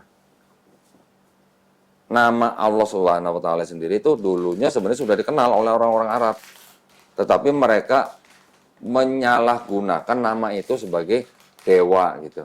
Ada yang bilang dewa bulan, ada yang bilang punya 3 anak gitu. Jadi pada akhirnya setelah Nabi Muhammad SAW akhirnya menguasai Mekah, barulah bangsa Arab ini berubah dari bangsa yang terbelakang baru menjadi bangsa yang beradab gitu. Sebelum diturunkan Islam di Mekah, bangsa Arab itu atau suku Quraisy itu adalah bangsa yang ini mas, contohnya mas. Kalau mereka punya anak perempuan, itu dikubur hidup-hidup. Itu namanya bangsa apa itu kalau begitu? Bayi perempuan dikubur hidup-hidup. Itu yang melakukan adalah suku Quraisy. Nah, setelah Quran turun, setelah Nabi Muhammad SAW berdakwah, yang tadinya hal-hal seperti itu, bahkan perbudakan, minuman keras, itu semuanya step by step itu semua dihilangkan. Semua dihilangkan. Jadi yang misalnya istri misalnya, sebelum ada Quran dan Sunnah, orang-orang Arab di situ bisa punya istri yang unlimited gitu. Berapa aja boleh gitu, nggak ada aturan. Setelah ada Islam, dibatasin maksimal 4 gitu. Gitu. Yang tadinya Homer itu ya, minuman keras itu udah terbiasa siapapun boleh minum, step by step dihilangkan. Karena ada orang yang habis minum Homer sholat gitu. Jadi dilarangnya dengan bertahap. Begitu juga dengan perbudakan. Perbudakan lama-lama juga dihapuskan dengan cara apa? Pernikahan, misalnya membayar denda. Akhirnya hilang perlahan gitu. Tapi Kristen gimana? Sampai abad 19 sampai abad 20 masih mempraktekkan perbudakan di Amerika sana. Ya kan? Islam ini yang membawa bangsa Arab dari masa yang disebut masa jahiliyah menjadi masa yang beradab, dan berakhlak gitu. Nah, Quran ini, apakah Quran ini karangan Nabi Muhammad? Kan banyak pertanyaan begitu kan? Apakah Quran ini tulisan Nabi Muhammad sendiri gitu, karangan gitu? Ternyata enggak. Kita bisa buktikan bagaimana caranya. Kita tahu lah ya, ilmu pengetahuan tahu ya. Ya kan? Di dalam Quran, ini kalau tradisi di dalam Islam kan, Quran itu adalah wahyu yang diturunkan Allah Subhanahu Wa Taala kepada Nabi Muhammad SAW melalui malaikat Jibril alaihissalam. Ya. Setelah diturunkan, di dalam Quran itu banyak ayat-ayat yang berhubungan dengan ilmu pengetahuan, Mas. Ya, contoh, kalau kita mendaki gunung, ya, pernah mendaki gunung? Pernah? Pernah. Kalau kita mendaki gunung makin tinggi, udaranya makin tipis atau makin tebal? Makin Udaranya. kuat. Kalau makin tinggi makin kuat lah, anginnya kencang. Anginnya, tapi oksigennya makin Semakin sedikit O2-nya. semakin sedikit. Berarti kalau makin tinggi kita ke atas, kita makin susah bernapas atau makin mudah bernapas? Asma yang Makin susah bernapas ya. Nah, di dalam Al-Quran sudah disebutkan di dalam surat Al-An'am ayat 125. Jika Allah mengendaki seseorang mendapatkan sebuah hidayah, Allah akan menjadikan dadanya lapang untuk menerima Islam. Tetapi kalau Allah mau membiarkan dia dalam kesesatan, Allah akan menjadikan dadanya sesak dan sempit seperti mendaki langit. Bayangin Mas, ini ayat turun di abad ke-7 ya. Sekarang kita abad ke berapa nih? 21 kan? 21. Abad ke-7 sudah dikatakan bahwa kalau kita mendaki langit, dada kita kan sesak dan sempit. Kira-kira siapa yang ngajarin Nabi Muhammad? Kalau mendaki langit itu, dada kita kan sesak dan sempit gitu. Siapa yang ngajarin kira-kira? Padahal ilmuwan itu baru tahu di abad ke-17. Beda 1000 tahun tuh. Baru tahu bahwa makin tinggi kita ke atas, udara makin sempit, kita makin nggak bisa bernapas. Yang tahu namanya Pascal di tahun 1648. Jadi mungkin nggak itu karangan Nabi Muhammad SAW? Apakah Nabi pernah terbang, istilahnya naik gunung yang tingginya ribuan meter gitu sampai dadanya sempit? Sepertinya saya belum pernah baca gitu. Artinya di dalam ayat itu nggak mungkin karangan manusia pada zaman itu gitu. Karena pada zaman itu orang tidak ada yang mendaki langit sampai ribuan meter gitu. Kok baru ketawanya sekarang gitu? Pernah dengar Big Bang nggak, Mas? Pernah dengar? Teori penciptaan alam semesta. Di dalam Quran udah disebutin, Mas. Pada mulanya kami menciptakan langit dan bumi bersatu, kemudian kita pisahkan. Siapa yang ngajarin Nabi Muhammad teori Big Bang? Abad 7 tuh, Mas. Abad 7 tuh. Big Bang kapan dikeluarkan oleh ilmuwan? Baru 50 tahun yang lalu. Ya kan? Ini adalah kita mau pakai standar gitu. Kan pertanyaan kita, apakah mungkin Al-Quran ini dikarang oleh seorang manusia gitu? Ya kan? Quran diturunkan di abad ke-7, sedangkan kita baru tahu ada teori Big Bang itu baru 50 tahun yang lalu. Dari mana ceritanya orang yang tidak bisa baca tulis, yang hidup di abad ke-7, kok bisa tahu alam semesta ini diciptakan dulunya satu, kemudian dipisahkan?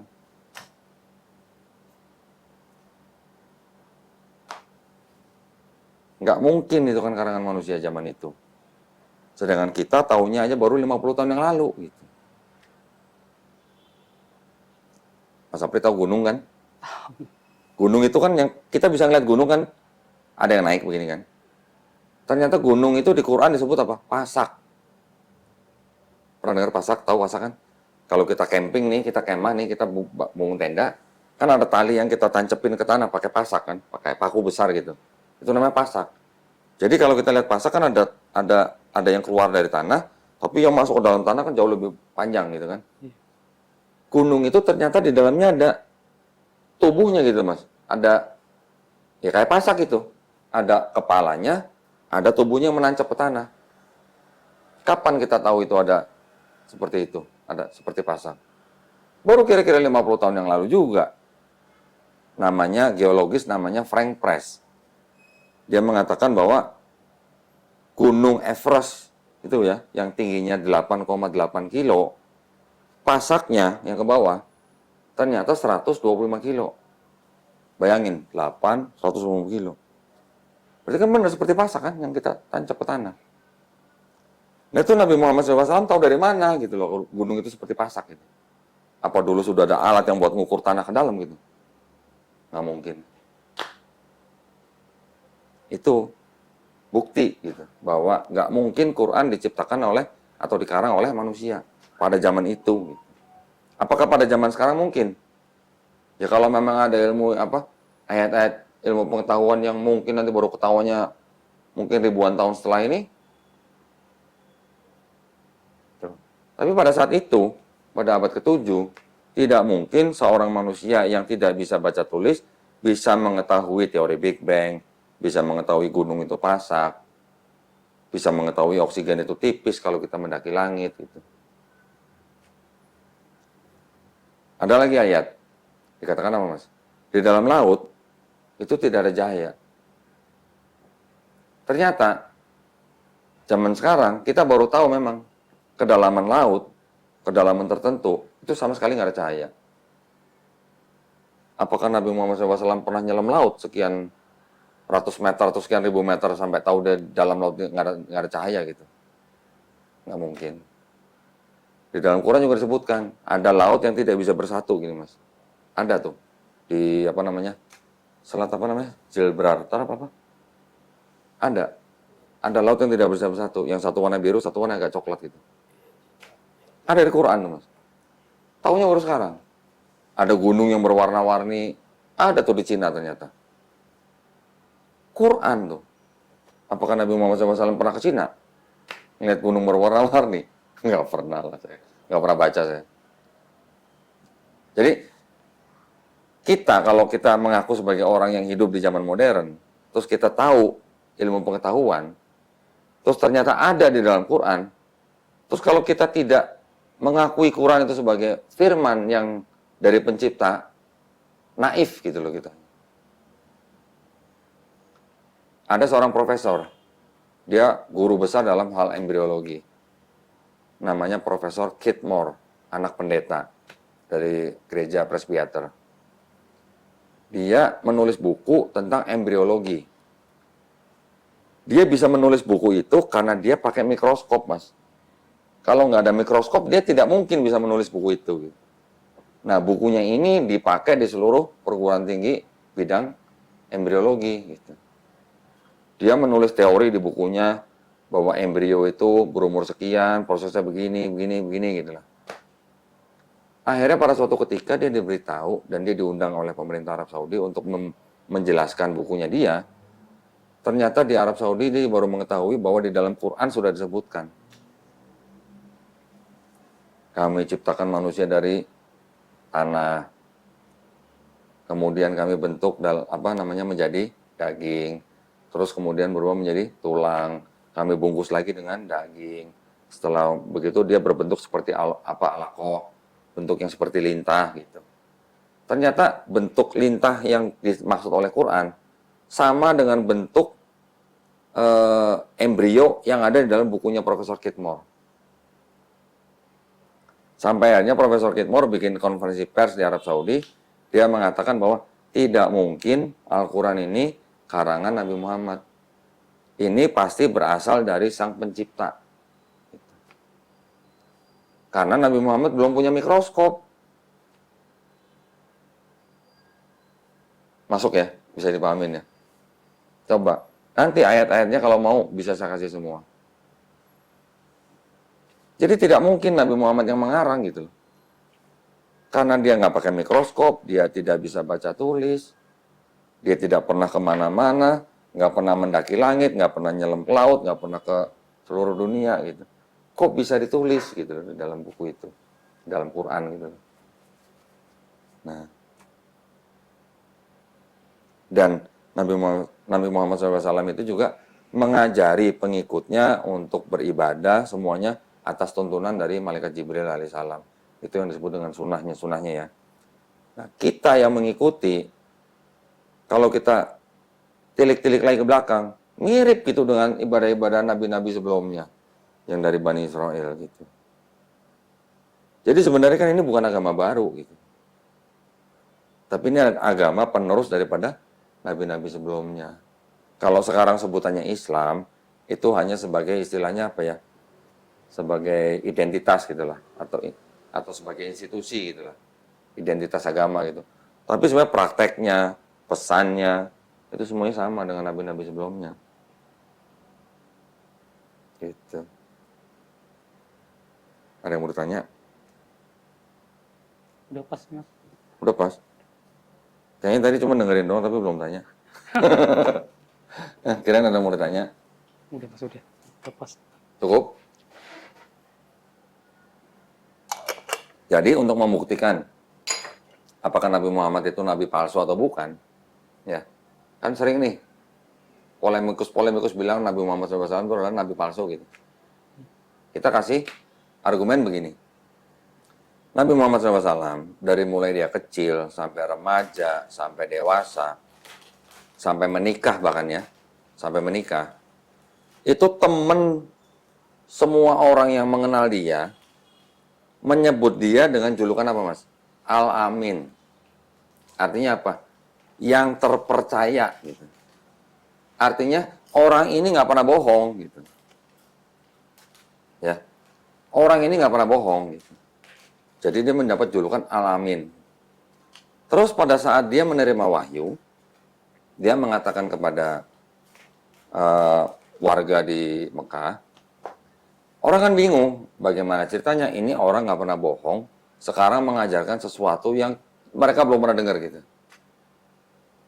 Ya, yang belum pernah dengar gitu. Otomatis ada yang menerima, ada yang menolak kan.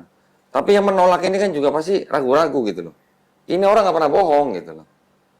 Kok sekarang bisa memberikan pesan yang sama sekali baru buat mereka gitu. Nah, sekarang kalau memang benar Nabi Muhammad SAW nabi palsu, apakah dia pernah berbohong? Tidak pernah berbohong. Kalau dia pernah berbohong, dia tidak mungkin mendapatkan gelar Al-Amin. Gitu. Dan dia pernah dibawa oleh pamannya berdagang, ya. Di perjalanan mereka berhenti di sebuah gereja, ada pendeta yang keluar namanya pendeta Buhairo. Ngomong sama pamannya, itu siapa gitu. Itu keponakanku gitu. Bawa pulang. Kenapa? Itu anak nabi yang dinubuatkan di dalam Taurat gitu katanya. Pendeta itu tahu karena dia baca, ada tanda-tandanya gitu. Dan pendeta itu melihat bahwa setiap rombongan itu berjalan, itu ditutupin dengan awan. Itu pendeta tuh. Namanya pendeta Buhairo. Suruh pulang. Kenapa? Kalau dia sampai pergi ke negeri Syam, di sana banyak orang-orang yang membunuh nabi gitu. Maka disuruh pulang.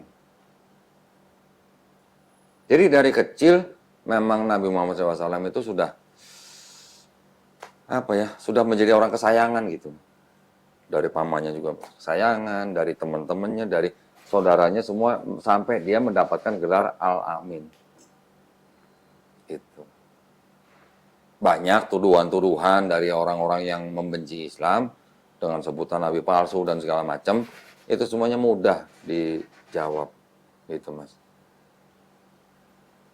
Mulai dari kecil udah dipercaya gitu. Sudah. Dia dari kecil sebelum lahir ayahnya udah meninggal, ya. Kemudian dia masih kecil ibunya juga meninggal. Jadi dia dibesarkan oleh pamannya. Gitu. Nanti Mas boleh baca. Ini di sini ada Sirah Nabawiyah. Nanti Mas yang mau baca silahkan. Bagaimana kita percaya cerita-cerita itu benar? Bedanya gini Mas. Kalau di dalam Islam itu ada yang namanya tradisi sanad dan perawi. Sanad itu artinya jalur, chain of narration namanya. Jalur cerita ini diceritakan oleh siapa sampai kepada Rasulullah gitu. Ya. jalur ini nggak boleh ada yang cacat. Ada satu periwayat yang cacat, gugur statusnya, turun statusnya. Ya, jadi kalau apa namanya? Status yang paling tinggi itu namanya sohi. Sohi itu artinya benar, otentik gitu. Kalau ada pencerita atau periwayat yang pernah bohong, pernah nggak benar, itu riwayat itu akan turun derajatnya menjadi hasan. Hasan itu masih bagus, tapi masih tidak otentik banget lah. Nanti kalau ada periwayat yang nggak benar lagi, turun lagi menjadi doif, turun lagi menjadi maudhu. Kalau di Bible, ada nggak bahwa cerita-cerita itu benar berasal dari Yesus gitu? Penulisnya siapa aja nggak tahu gitu. Itu bedanya, Mas. Jadi kalau di dalam Islam, orang membuatkan cerita atau hadis itu nggak sembarangan. Itu ada ilmunya, ada penelitinya gitu. Imam-imam yang menyusun hadis itu rela berjalan ratusan kilo, bahkan ribuan kilometer, hanya untuk menentukan hadis ini sahih atau enggak gitu. Saking ketatnya gitu, sampai begitu. Nanti selanjutnya Mas Apri bisa belajar lebih banyak soal Islam. Gitu ya. Ada yang mau ditanyain? Kalau tanya nggak ada, Mas. Udah nggak ada? Nggak ada ya? Oke, cukup. Ustaz Agus, ada yang mau tambahin? Ada yang mau tambahin keterangan soal Islam gitu?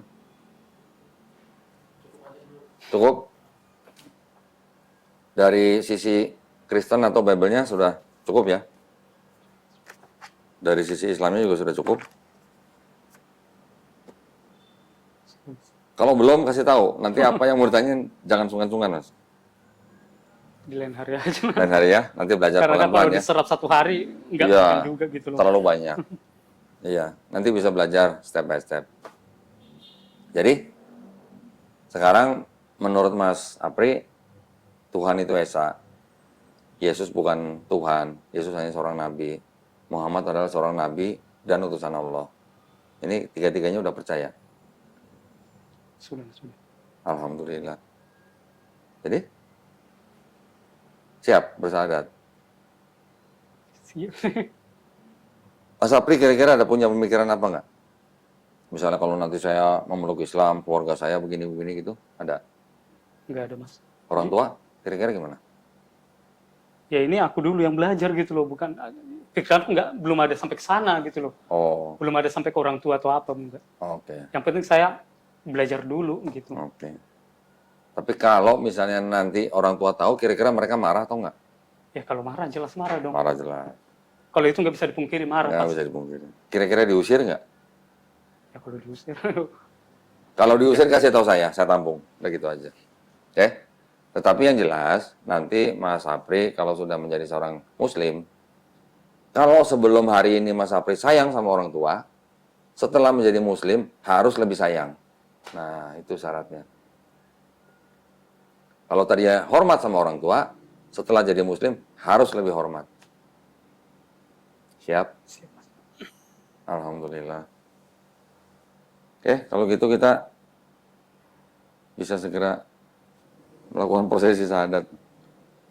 Ya, tolong dibantu ya, Tat ya. Sudah dengan relasi Ya, pada hari ini. sudah. Ada yang mengiming-imingi atau memaksa? Enggak, kalau ini sukarela ini, enggak ada. Sukarela. Kemauan sendiri ya? Mohon sendiri. Alhamdulillah. Ya sudah, sebentar. Enaknya di mana, Tat? Mau di sini, mau di meja? Di sini aja. Saya ambilin ini dulu ya, sebentar ya.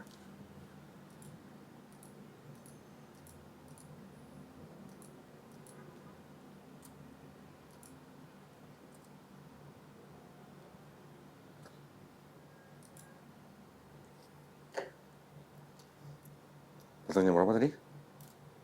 Macet nggak tadi itu? Masih seperti biasa di KM juga. Oh, ini ya. Rest area. Yang dekat rest area itu ya?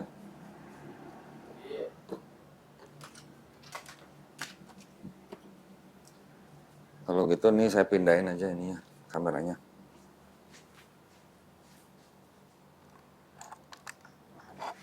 Sapri dan Kusuma.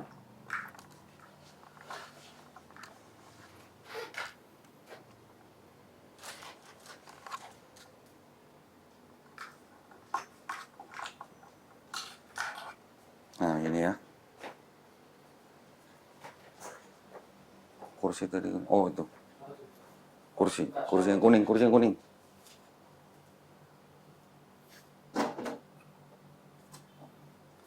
Mas Sapri duduk sini.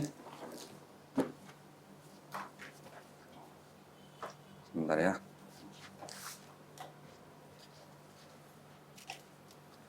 Tas aku susu sana. Ya. Sini.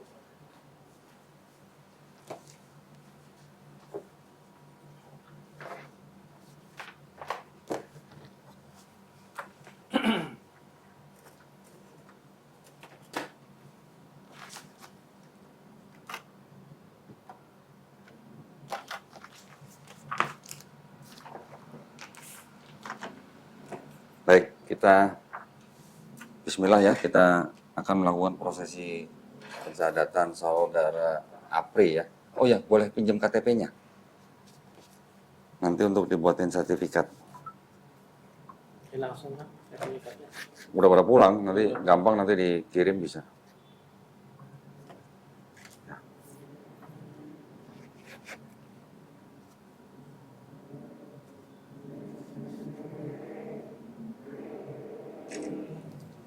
Nyebutnya kok susah ya, Kabupaten Humbang Hasundutan. Baru denger sih. Humbang Hasundutan. Ini Tapanuli Utara ya? Pemekaran. Oh, Pemekaran. Oh. Nah. Paduman volume. Kabupaten Humbang Hasundutan, Sumatera Utara. Baik, ya kita mulai ya. Bismillah. Di hadapan saya sekarang ada saudara Mukhtar Pandiangan dengan panggilan Apri ya. Oke. Menyatakan keinginannya untuk memeluk agama Islam. Ya. Sebelumnya Mas Apri ini beragama Kristen ya, betul ya? Kristen ya. Iya. Oke. Nah, alhamdulillah tadi sudah kita sharing-sharing ya. Alhamdulillah Mas Apri sekarang menyatakan diri untuk memeluk agama Islam dengan kemauan sendiri ya, betul? Ya Mas, Tidak ada paksaan ya? enggak ada. Oke.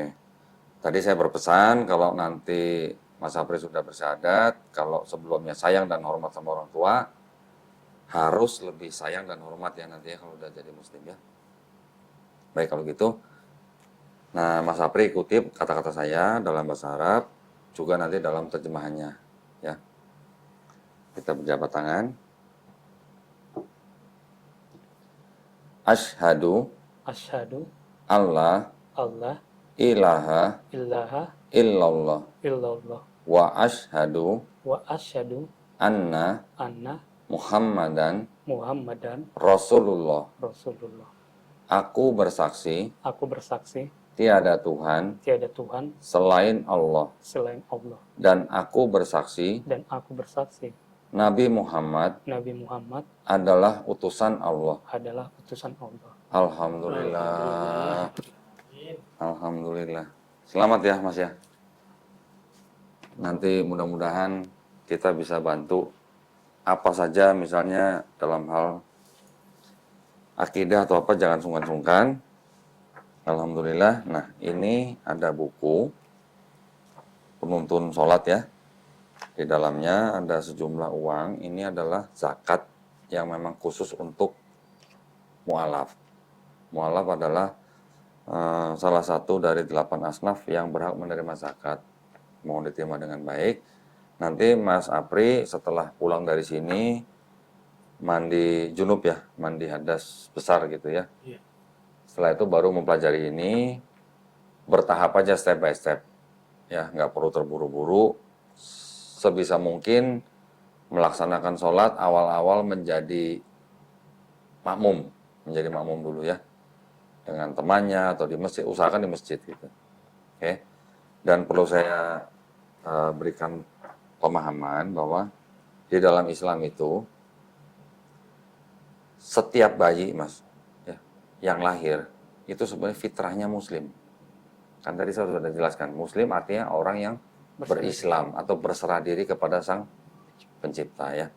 Jadi setiap bayi yang lahir itu sebenarnya nature-nya atau sifatnya atau fitrahnya itu adalah Muslim. Dia menjadi Kristen, menjadi Yahudi, atau menjadi Majusi, atau menjadi apapun karena orang tuanya, biasanya gitu ya.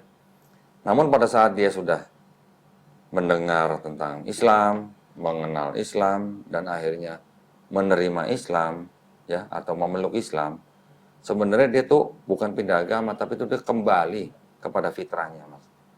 Kembali menjadi manusia yang berserah diri hanya kepada satu pencipta, gitu ya.